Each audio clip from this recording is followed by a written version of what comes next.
সবাইকে শুভেচ্ছা ও স্বাগতম আজকের ব্লগে। আমি এখন আছি আমার শৈশবের প্রিয় জায়গায়, আমার নানা বাড়িতে।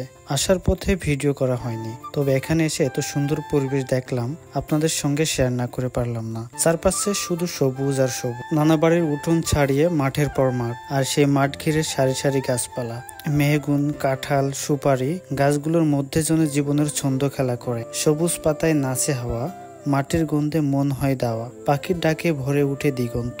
এই প্রকৃতি, এই শান্তি সত্যি অনন্ত। আকাশটাও যেন আজ একটু বেশি নীল, মেঘেরা আলতো করে ভেসে বেড়ায়, আর পাতার ফাঁক দিয়ে রোদ এসে পড়ে নরম ভাবে।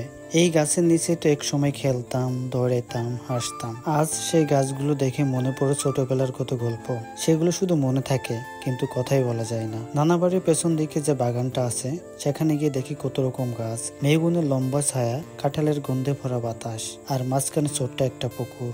এই গায়ের প্রতিটা গাছ আমার মনের এক একটা ছবি। প্রকৃতির কোলে এসে যেন ভুলে গেছি শহরের হইচই আর ধ্বনি। নানা বাড়ির পরিবেশ সবসময় একটু আলাদা। এখানে কোনো কৃত্রিমতা নেই শহরের ব্যস্ততা, শুধু আছে প্রকৃতির শুদ্ধ বাতাস আর সেই আত্মার শান্তি, যেটা টাকা দিয়ে কেনা যায় না। এই ব্লগে আমি চেষ্টা করছি আপনাদের দেখাতে সবুজ ঘেরা প্রকৃতি, গাছপালা আর সেই গ্রামীণ সৌন্দর্য। তো বন্ধুরা, এই ছিল আমার আজকের ব্লগ।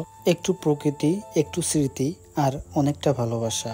ভিডিওটি ভালো লাগলে লাইক দিন, কমেন্ট করে জানিয়ে দিন আপনার অনুভব, আর চ্যানেলটি সাবস্ক্রাইব করতে ভুলবেন না। আগামী দিনে আরো এমন ব্লগ নিয়ে হাজির হব, প্রকৃতির কাছাকাছি থেকে। নানা বাড়ি মানে শুধু আত্মীয়তা নয়, এটা প্রকৃতির কোলে এক নীরব আনন্দময় রয়।